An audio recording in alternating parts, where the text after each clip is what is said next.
Hey, folks, welcome back to the Change Physician Podcast. As your host, Dr. Kevin Kukar, with my Amazeballs co-host, Dr. Melissa Cady, and our Amazeballs returning guest, Dr. Bill Lear, who, if you have not caught episode 1, please go back and read that because there's an amazing story there.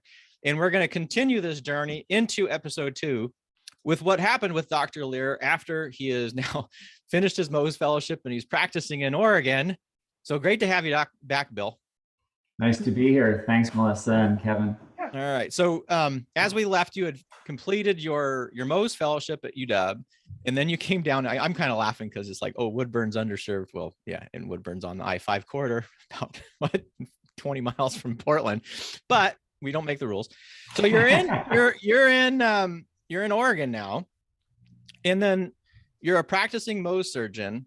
And then if I remember from a story long back when pretty close to when we had met you, you were asked to teach our local residents here in Corvallis about suturing, if I'm remembering correct. Mm-hmm. And could you just talk about what happened with that lecture and what you discovered as you were preparing for it?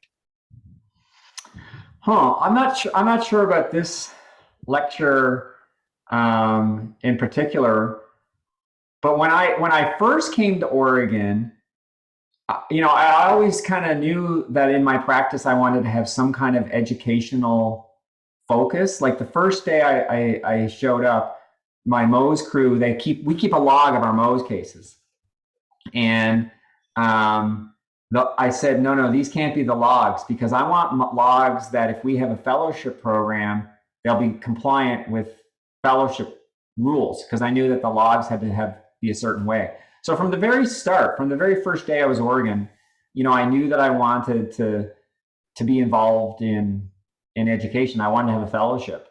And then they changed the rules. So it used to be you could have a fellowship through the American College of Mohs Surgery. This is going to answer your question, Kevin, by the way. But it used to be you could have a fellowship through the American College of Mohs Surgery. Well, then they stopped doing it. And you had to have the fellowship through a more traditional route, which would be through the AOA or the ACGME. And so initially, I became involved here, locally with the residents and with teaching through the AOA program. And so teaching family medicine residents, and then realizing like, oh, if we ever want to have a fellowship program, we basically need to start a derm residency here.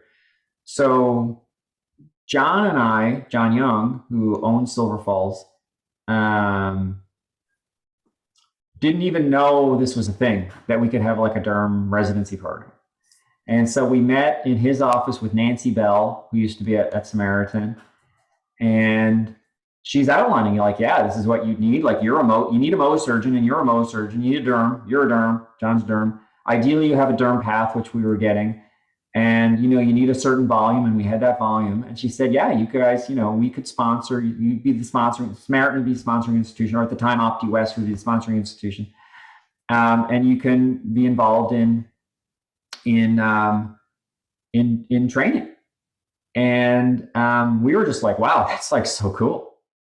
It's just so cool. So then we did the things. It took about a year or so. And so we did the things that needed to be done. And he started the residency, and I knew that I was starting a fellowship. And so through the years I've done, we have our teaching that I do with the residents and now with my fellow, because I'm on my 7th fellow. But we also do teaching like with the family medicine residents, with internal medicine residents, and teaching them basic suturing skills and that kind of thing. So this is what I was wondering, and this goes back to, maybe I misremembered, because I do think we were probably drinking a glass of wine or something on probably your back porch.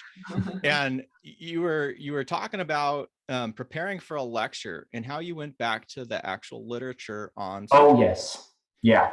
And I've never forgotten that, because Yeah. with so much of medicine, like you say, medicine isn't really science in a lot of ways, right? Right. And then so much of what we do in medicine is based on tradition rather than science. And if you remember that, could you delve into it? Because I swear I've never forgotten it, and has had a huge impact on me. Yeah, and so this is a big thing for me, like with my fellow, for instance, is so much of medicine is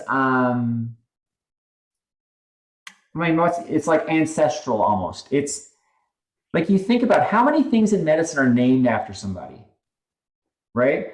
So like, let's take, for example, a flap in medicine that's commonly used, a rhombic flap. And so it's based on the rhombus. I love rhombic flaps because it's beautiful geometry. It's based on a rhombus, and you basically create, you think of the wound as a rhombus, and then you create an identical rhombus next to it that you're going to use to fix the wound. The idea being that by making the second rhombus, it's going to have a more preferential tension vector, or there's a reservoir of skin that wasn't present in the primary defect. It's a beautifully elegant concept. But of course, in medicine, we put people's names on them. There's the Limburg flap. There's the Webster flap. There's the Dufourmental variant. And so I do not like to use terms unless I understand what the term means. So with that example, for instance, I expect that my fellow has read the Limburg paper, the Webster paper, because these are things named after people, and there's a paper. There is an original time when this was first described, and there's a reason they created it, and there's the how they did it. And so I have an interest in going back and looking at these original sources. The other thing I like to do is if there's a citation, and one of my favorites is train tracking. So if you close a wound and you see train tracks on the wound, nobody really knows why those train tracks happen. But whenever I read a paper, I love looking at what citation did they use when they're talking about train tracks. And then I go back and I look and see, did that paper say what they are saying it said? Often it's no. Often they have probably done a PubMed search. They saw the abstract and thought, yeah, there's probably something in the paper that basically says this, and they will cite it. Or more often, it will be that they saw that paper cited as saying something. And then like in the telephone game, that it was originally cited saying one thing, and then they will cite it and then slightly change the sentence, on and on and on. But, so one of the things that I look at is, going back and looking at the original literature. And that was super important for me with like the Suturegard thing was, I was so when I was a fellow, my fellowship director had this textbook, and he was asked to review the first edition of Surgery of the Skin, which is like a surgery textbook. And he said, do you want to do this? Do you want to review this and get back to June Robinson on this textbook? And I said, there's one thing that predates this as well, is when I was a fellow, there was a guy named Jerry Bernstein, and he had been a pioneer of tumescent liposuction, and he had started a device company on like making his cannulas, and then it expanded outward. And I thought like, wow, like that's like really cool. I mean, I had published papers and I had done research, but I thought like starting a device company, like what does that even look like? And that stuck with me. And so then maybe like a few weeks later, he asked me to look at this textbook, like review this textbook. And so I had a particular interest in the surgical, like the suturing chapter and the surgical instruments chapter. And I was struck by something. I was struck by the references. 3 out of 5 references in a textbook chapter. A psoriasis chapter would have like 1,500 because there's like many studies saying the same thing. But this chapter had 5 references. 3 of them were product monographs. And I thought, like, what is this? Like, is there no science here behind these sutures, behind these surgical instruments? I am sure there are people out there. I'm sure there is more science to it than they have in this textbook. And so when he asked me to review it, I thought, well, I have this interest in like doing some surgical something. I don't know, like maybe a device or something. And so I reviewed this textbook for June Robinson. I wrote a 60-page review of the book, every typo that was in the book, every nuance that I thought should be changed, and 20 of the pages were on the suture materials and suturing chapters. Just basically saying like, so I took it upon myself. I went to the literature and I found out there are entire textbooks written on absorbable suture and how those sutures behave in animals, how they behave in humans, that had never seen the light of day in any surgery book I had ever read. And it was very scientific. They approached absorbable suture in a way that was very chemical, like these are enzymatic reactions. And as such, they're subject to pH and temperature. None of that was in my surgery training. None of that was in surgery textbooks. It was just a bunch of garbage with product monographs with the same Vicryl dissolves in 3 weeks, garbage, without any explanation behind it. And so anyway, I wrote this long-winded answer to her, and then she got back to me and said, wow, that was like unbelievable. Like we've never had a review that was 60 pages long. And I said, well, you know, I have a really strong interest in surgical wound closure and devices in particular. And I would like to write the chapter. I mean, I'm a fellow. And I'm telling June Robinson, I want to write that book chapter. And so then when the second edition came out, she said, well, we won't give you the book chapter, but we'll give you the video. We want you to do some videos on how to handle surgical instruments, about sutures and whatnot. And so I went to Portland and I hired a video crew for like, I don't know, $5,000. I mean, I spent a good amount on it. And we did these videos, and they were very well shot and they were professionally edited.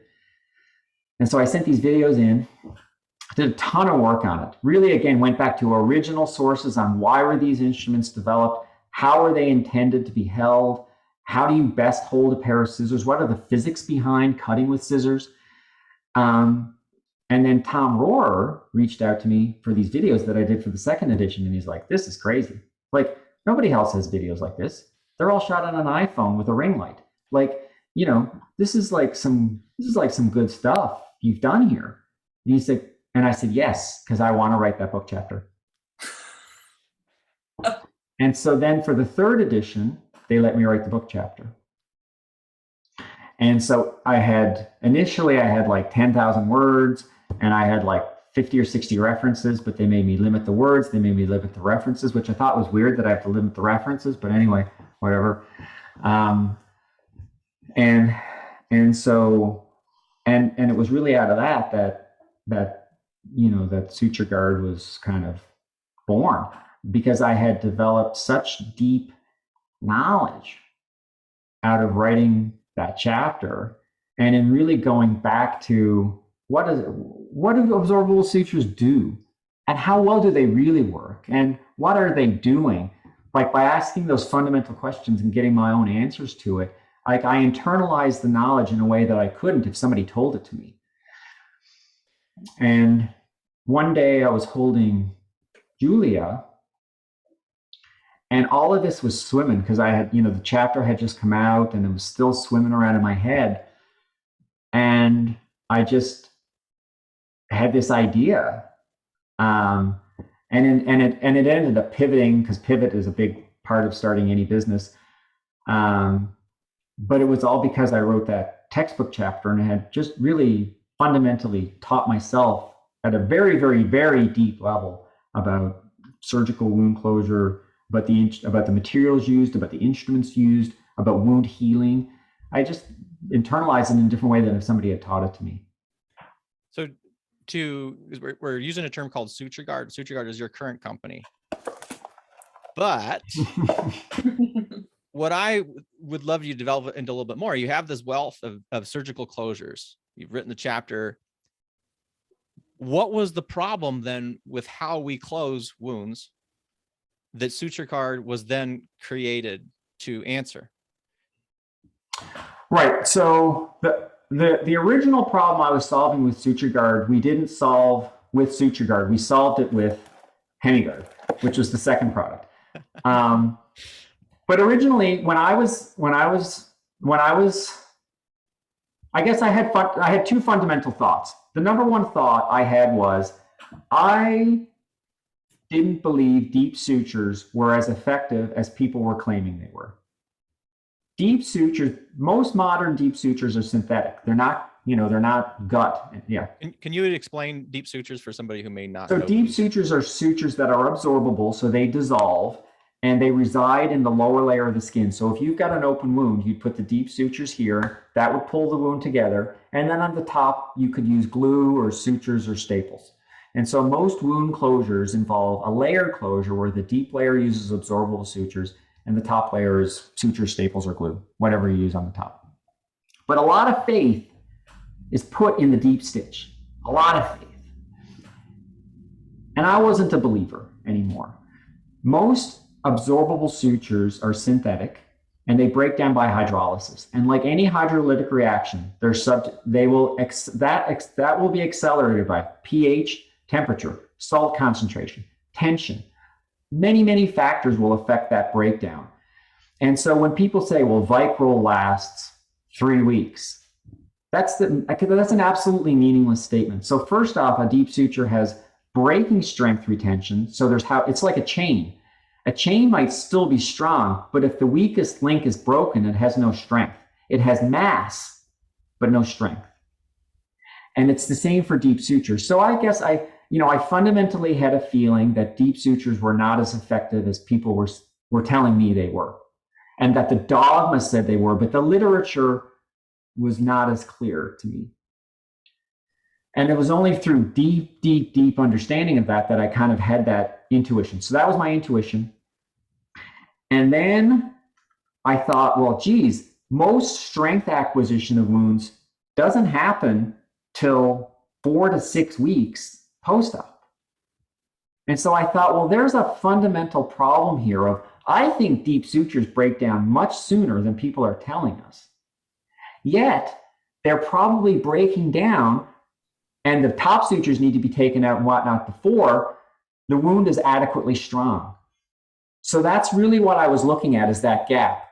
Here's your wound healing curve. The wound supports are failing right here, but you don't get to peak strength till right here. And is there a way that we can fill in that gap? And that was the problem I was looking to solve. So fundamentally, I wasn't trusting the dogma I was being told. And I had reason not to trust it. And I had this desire as well that I wanted to do something. So I came down and I told Jen, we have this, there's this idea, and we have a 3-month-old. What a perfect time to start a medical device company. So can you just describe to people listening, I know they can go to the website, but how is Suturegard, how is that helping the situation that you're trying to solve? Well, there's a big story, but Suturegard doesn't, but so this is HemiGuard. Oh, okay. Let me get rid of that there. So it's still not that pretty, but anyway, so this is how I teach. So like Kevin mentioned, how I teach suturing to surgical residents. So I'm vegan now. And I don't use pig feet. Pig skin doesn't behave like human skin. We've actually done a pig trial on Suturegard. Pig skin doesn't behave nothing behaves like human skin. But this actually is EVA, and it's craft foam that you can buy at Michael's, and it actually behaves pretty similarly to human skin. And what I mean by behaves similarly to human skin is that if you take, like human skin and you put a suture through it and then you pull on it, it'll rip, right? If you think about like your grandparents and their forearms, you think about how fragile that skin is, right? Well, that's like human skin. whereby pigskin, good luck tearing pigskin. I mean, that's why they make footballs out of it. On the other hand, if you take the same material and you put HemiGuard on it, I mean, it's just not going to break. I mean, I'm pulling, I know I'm not, Kevin knows I'm not a super strong guy, but I mean, you can tell. I mean, I'm reefing on that and it's going nowhere.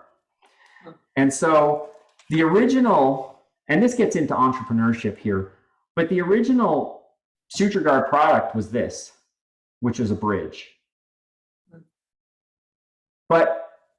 And the idea is that when you use this Suturegard with a suture, and I could show you pictures of it, but the idea was that you would use this and you would be able to retain that longer.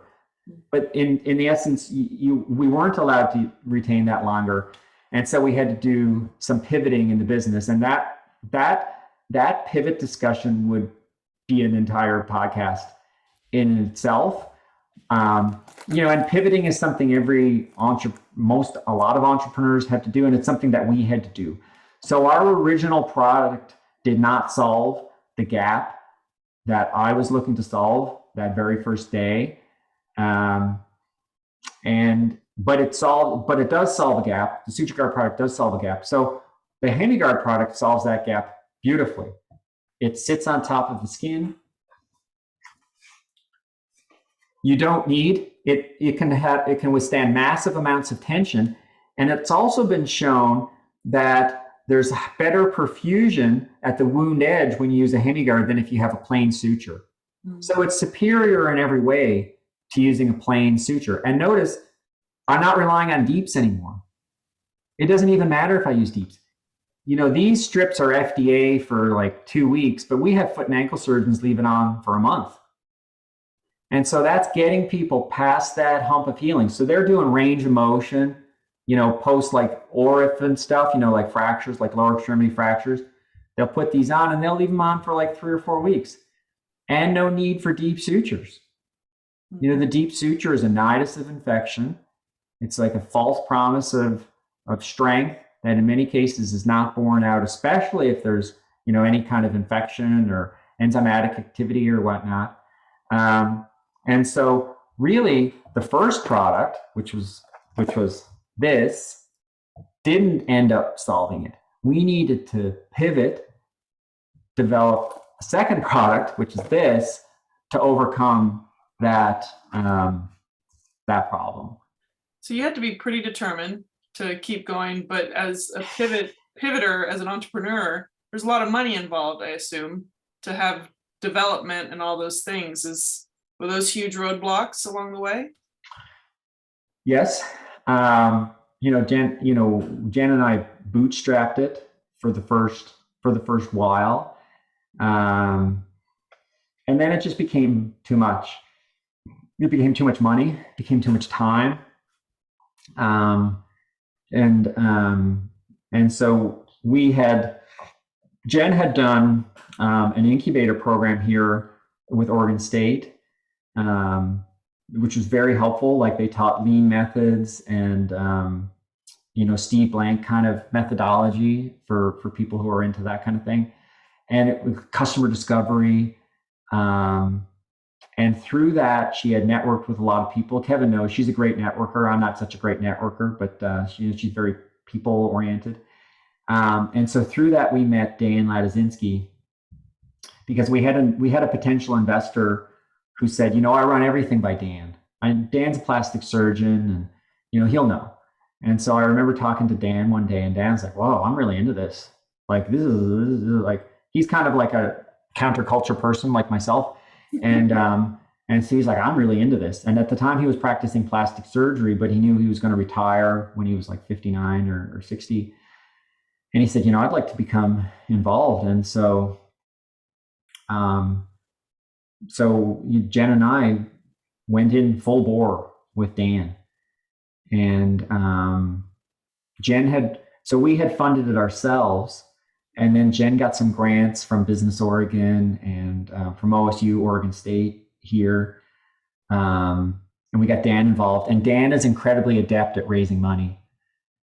He is very good at raising money. Dan doesn't care if he hears no. And he's very personable. He's a great guy. And we made him a co-founder. And he is a co-founder. But, I saw early on with Suturegard, like with the bridge device, I saw the limitations of it wasn't really going to solve the fundamental problem. And so there was one day I was like, I have this idea for this, and it was a risk. It was a risk for the business, for a small company, a medical device company, to go from one product to two products. It was a big risk. But if we hadn't taken the risk, I don't know where we'd be today, because this outsells this by 10 to 1. So I want to, because we're talking a lot of stuff, and I actually have some background because we've had prior conversations. And for those who either maybe are medical, but not more into the surgical standpoint, and people who are non-medical, what I want to highlight is this kind of came around because you recognize that there's a dogma of medicine, and that how we close wounds is based not on science, but on tradition.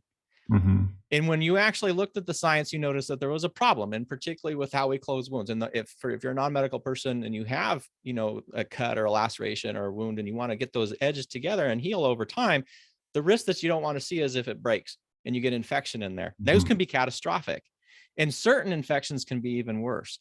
So what your product has now done is you've accelerated and gone over this dogma of these deep sutures and all this stuff that people were saying this is how it worked without actually verifying how it worked, because this guy over there told me, and then someone else told that guy the same thing, to prevent a problem which has catastrophic implications, and particularly for high-risk patients, where you've now taken all your knowledge. This is kind of funny because I never knew your whole story, your science, your background, the physics, the understanding, where you're dividing a medical device now that actually uses like principles of physics and wound healing to distribute forces, so that we're no longer having tension on these wounds so they can't heal, and then they can have good blood flow. So theoretically, it should actually even heal better.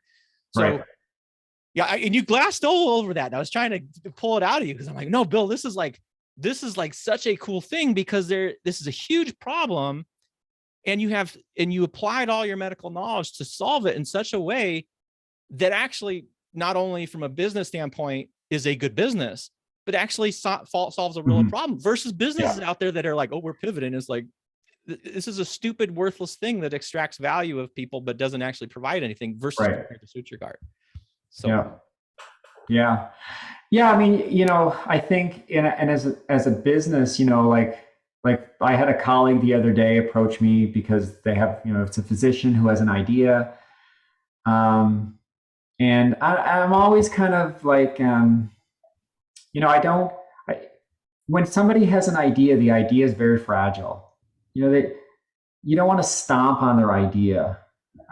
There's a guy who I grew up with in Newfoundland who actually became a very successful venture capitalist. And I haven't spoken to him in years, but I've followed him. Like, he writes for like Harvard Business. We used to play Dungeons and Dragons together. And he has this 24 rule. And he's like, when somebody tells you something, you think it's a bad idea, you don't say anything for 24 seconds. And then you don't say anything for 24 minutes, and you don't say anything for 24 hours. You think about it. Because a lot of times people are like, oh, that's a dumb idea. Or like, especially with surgeons, it's like, well, I didn't think of it, so it can't be that much, right? Because there's like some egos there.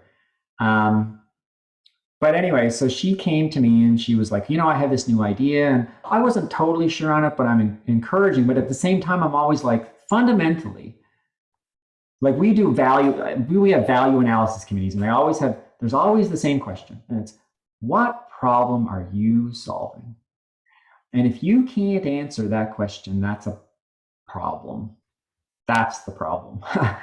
And so for us, Kevin's correct. Like, without getting, if the wound closure support fails here, but the healing is here, you're going to have the wound bust open, which is called wound dehiscence. So in a nutshell, we solve the problem of wound dehiscence and of wounds breaking open after surgery. And so we have clinical studies where we've shown that we reduce dehiscence on lower extremity excisional wounds. So the kind of wounds I make, we reduce dehiscence by 89%. In amputations, we reduce dehiscence by 80%. We actually reduce the need for reamputation. in lower extremity amputation. And it's just because of those fundamental things. Better perfusion, less crap. You know, I did a study a few years ago on suture spacing, because another dogma is that the higher the number of sutures per inch, the better. Like, oh, they almost look like sewing jeans, right? Well, skin is not jeans. Skin has to heal. Denim is not going to heal. Like, denim is not going to heal together so that you can remove the stitches. But with humans, the stitches are going to get removed. So the less we can do to the skin, the better. So I did this study a few years ago where we just put one deep in the middle and one top in the middle, and then we bisected the wound. One half of the wound got high, like normal high density sutures, so stitches every like 3 or 4 millimeters. The other side, I did stitches every 9 millimeters. Which side healed better? The one that you didn't strangulate.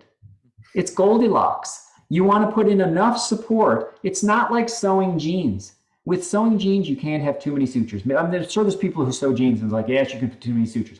But you know, like double rows and triple rows of seams is not going to make the jean less strong. Putting too many stitches into a wound that's healing is going to strangulate the wound. And so there's a Goldilocks. Yeah, I'm not saying just if you've got a wound this long, you put one stitch in it. But putting 1,000 in it is probably worse than putting one in it, because the wound edge gets no blood supply. And so that dogma of higher number of stitches is just not true. And so anyway, we published that. So fewer complications, and the wounds looked better with few stitches because the wounds can heal. So it was actually something that changed my practice. So now I use low density suturing on pretty much all my wounds. And it does, you know, another one is wound undermining. People will take the wound, and so if the wound is going to come together like this, people will take a sharp instrument and they'll cut the fat below the skin with the idea that it's going to help reduce tension. The fact of the matter is it minimally reduces tension, but what happens when you create a pocket under the skin? It's a third space that you get bleeding and hematoma, but it's part of the dogma. You know, undermining is part of the dogma, and it's part of the dogma that doesn't work. You know, I don't undermine my wounds, and I can't remember the last time I had a hematoma. You know, but yes, Kevin, to go back to that, yeah, like there's just so much dogma. Then there is a lot of science, but we don't, and there's also a lot of kind of like, you know, you don't want to be, one of my favorite books growing up was The Emperor's New Clothes. And there's this thing in medicine, you know, if you're in the room, and I don't know where you train, but like when I trained, there'd be like this room and there's all these attendings and then there's residents and you're vying to be the smart one in the room. There's a discomfort with being the child at the end of The Emperor's New Clothes and saying, I wonder if the emperor is naked. You know, like, can you imagine being in rounds and there's a dogma and being the one of saying, you know, professor, do you really think undermining does anything? Like, how's that going to go, right? And so, you know, and I would hope for me, and that's what I tell my residents all the time and my fellow, I say, I'm teaching you a recipe, but it's up to you to go out and do your own recipe. You know, the worst thing for me is that you go out and do it exactly like Lear does it, because that's what Lear told me to do. That's like, you know, nails on a chalkboard for me. They should go out and do things because they think it's right. They think it's not just because Lear told them to do it. Like whenever I hear people say, well, why do you do it like that? Oh, because so-and-so told me to do it like that. It's like, what? Like, well, you're an adult, you know? This makes me think of something you talked about in episode 1, where it came to the ACGME and fellowship credentialing, because that's a nail grater for me. And my transition was so much later than yours. It just makes me sad. Like this whole learning thing and the realization that so much of what we do is dogma. But when anybody, like when you're, so for those who maybe don't remember, in episode 1, you were talking about getting your fellowship credentialed and how you were like, our fellows present the lectures, which is how, from a learning standpoint, you would want it to be done, because then there's active learning being done on both sides. And yet the reviewer is like, well, 80% of your records should be done by the staff attendings. And you know, you kind of said you went back and forth, and how they replied, well, that's just an opinion. And that, I hate that. Like your opinions about whether this tastes good. But when it comes to certain things that have scientific principles involved, I don't really care. Your opinion can be great, but is your opinion supported by what the facts of the matter are? And I think that comes to this. It's just like when people, oh, I did it because he told me to. There's no substantial facts behind that. There's no substantial data behind that. There's nothing. Right. And yeah, it's so frustrating. And yet it seems to be rampant. And not only, I mean, it's rampant in medicine for sure, but I'm sure even in the business community, like when you're trying to market Suturegard, you're coming up against this quite a bit, where there's an opinion versus fact. There is. There is. I will say though, in the business world, if you, and I think with hospital value analysis committees, if you've got the evidence, they'll listen to you. Like for us, we're definitely David versus Goliath.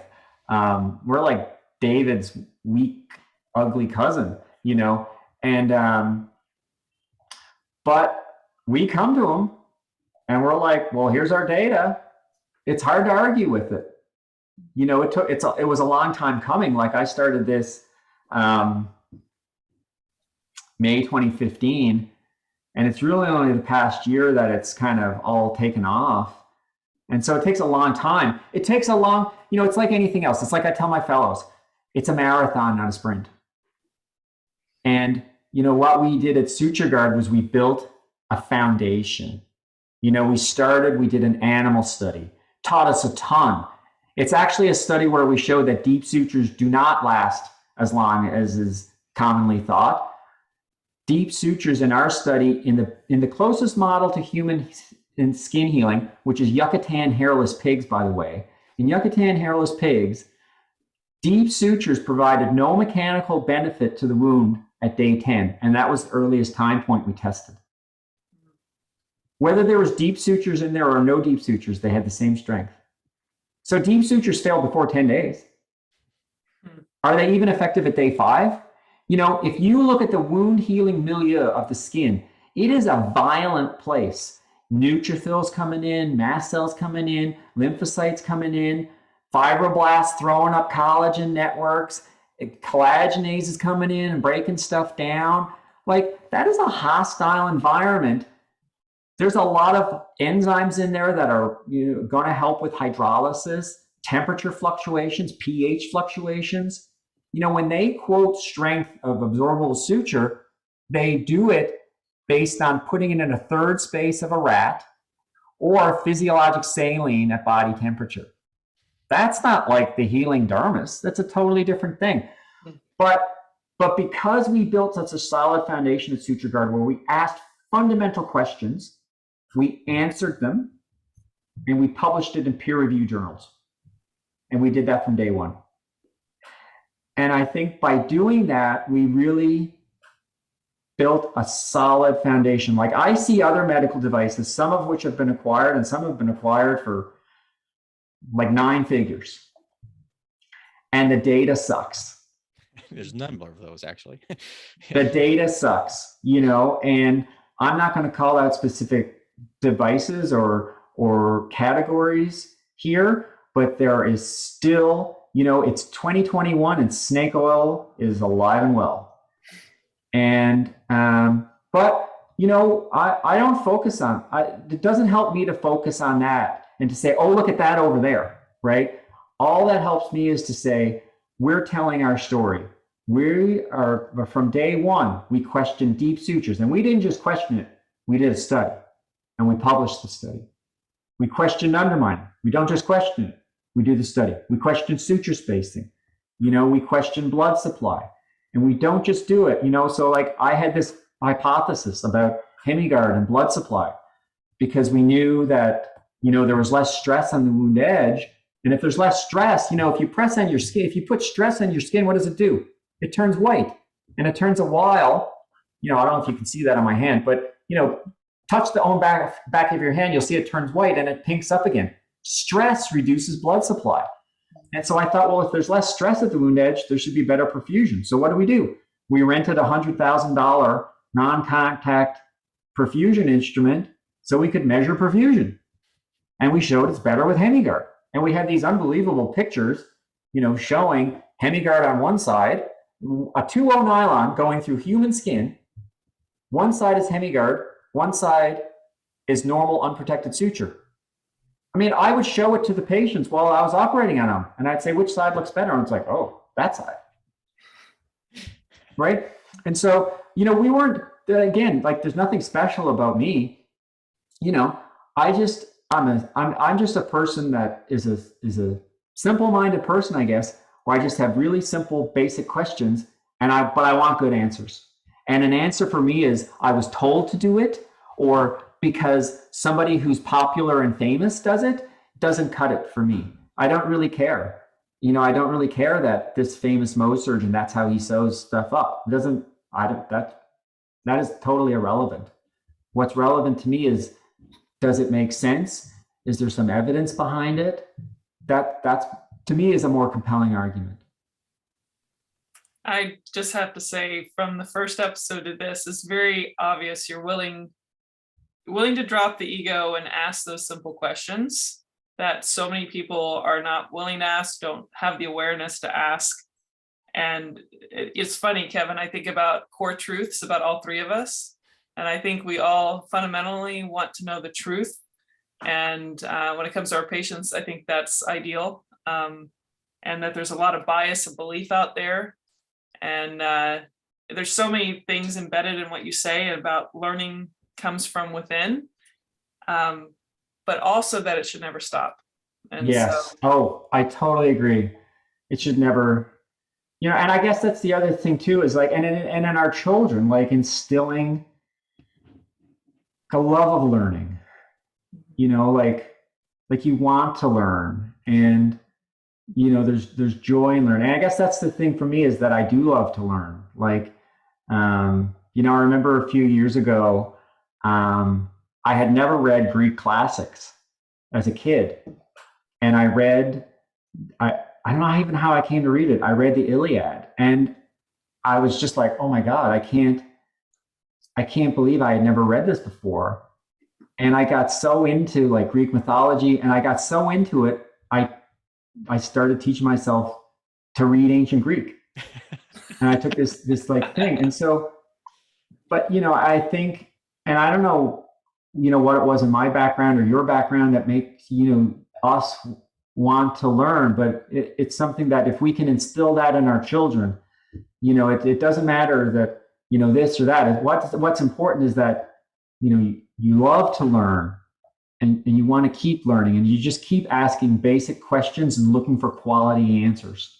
That's the problem we're having right now, is people don't know how to ask basic questions, and oh my God, are not going to good sources to look for answers. Right.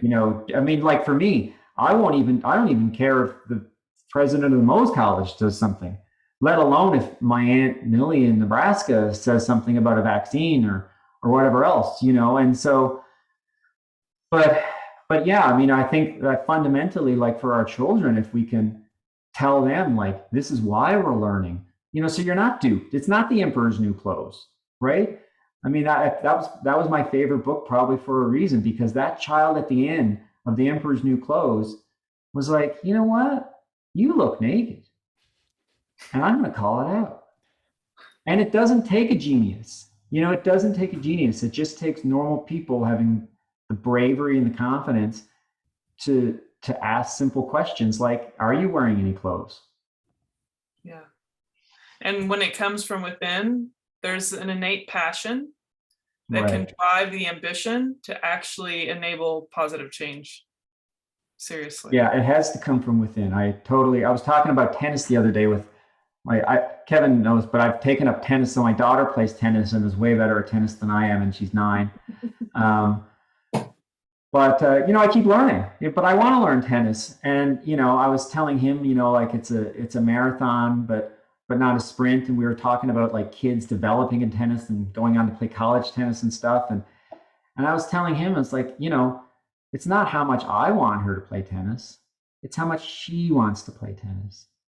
And she will do with it. For me, it's great. Like we can, I'm in a place where I can give her the tools. Like she can go to a tennis club and she can have a nice tennis racket and have nice tennis shoes.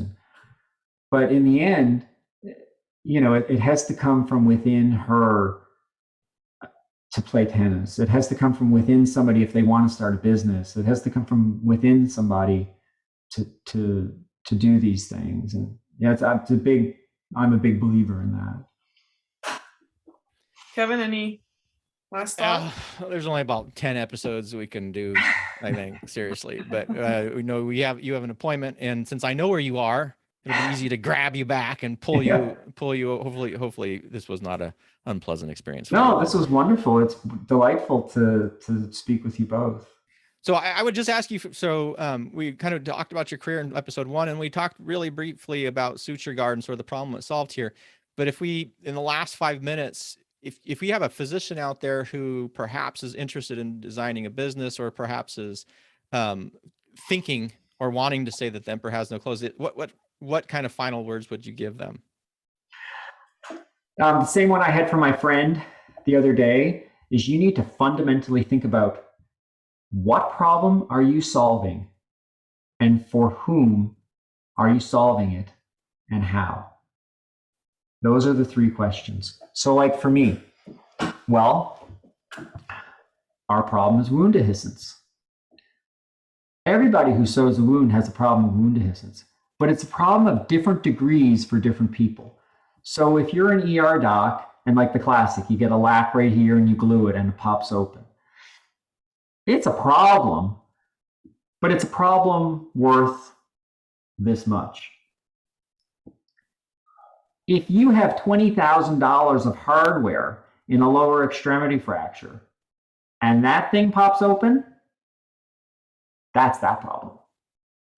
And so you need to be able to, in a sentence, summarize the problem you are solving, how you are solving it. So like for us, it'd be HemiGuard, and for whom you are solving it. And so if I were a new entrepreneur, I would do what Jen did, join an incubator where there's like-minded people, number 1. And I would talk to customers, get out of the building as Steve Blank, familiarize yourself with, there are people, I won't cite many people, but Steve Blank is one of them, and he's not a doctor. But I would get out of the building, as Steve Blank says, and I would ask, what problem am I solving, and for whom am I solving it, and how much of a problem is it for that person?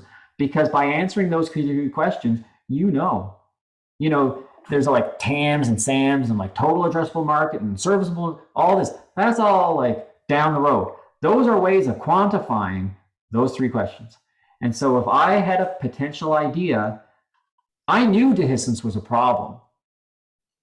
At the beginning, I wasn't totally sure that it was going to look like this. But I knew fundamentally the problem I was solving. When I first developed Suturegard, I did a pitch competition. There was like 9 or 10 other physicians pitching, and I got 90% of the vote. There was a vote. So I got 90% of the vote. So won this pitch competition. It was down in Phoenix. And it was because it was such a simple problem. It was so easy to explain, but I knew the problem. I knew the problem I was solving. I didn't have the solution. So many times it's the reverse. You have a problem and then you look for the solution. That is a troublesome place to be in because you're married to your solution. So for instance, if I had been married to the first iteration of this, it would have failed. And it was a very depressing Christmas when I first decided that the first iteration of this had failed at solving the problem I wanted to solve. Because again, I'm rooted in reality and I'm trying to solve a problem. I don't have a solution looking for a problem. I have a problem looking for a solution. And that's the way I would, and that's like Steve Blank, like 101. And he would listen to this and be like, yeah, like 30 seconds of what I'm talking about. But really that's what it all comes back to. And it is fundamental. And I think that is easy to get overlooked in so many different ways. And particularly if you're not in an environment where that's taught, because there's a whole thinking style behind that actually. But too much. So anyway, we come to the end here. Dr. Bill Lear, Mohs surgeon extraordinaire and physician entrepreneur. Absolutely fabulous to have you here on the show today. If you can give us again, where can people find you if they're interested in Suturegard technologies or just hear more about you? So for Suturegard, it'd be Suturegard, Suture, and then gard.com. There's no U. That has to do with trademarks and stuff. We could have whole podcasts on just trademarks. I could go on and on about that. But it's Suturegard with no U.com. And then again, we're on Suturegard's on Instagram. It's on LinkedIn.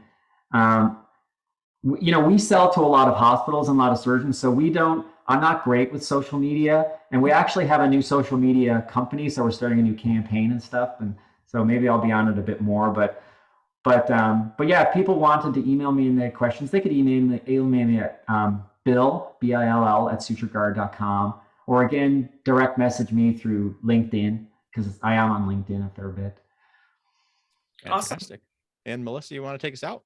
Absolutely. Well, thank you again for joining us, Bill, on the Change Physician podcast. I am Melissa Cady, the Challenge Doctor, with my co-host, Dr. Kevin Cuccaro.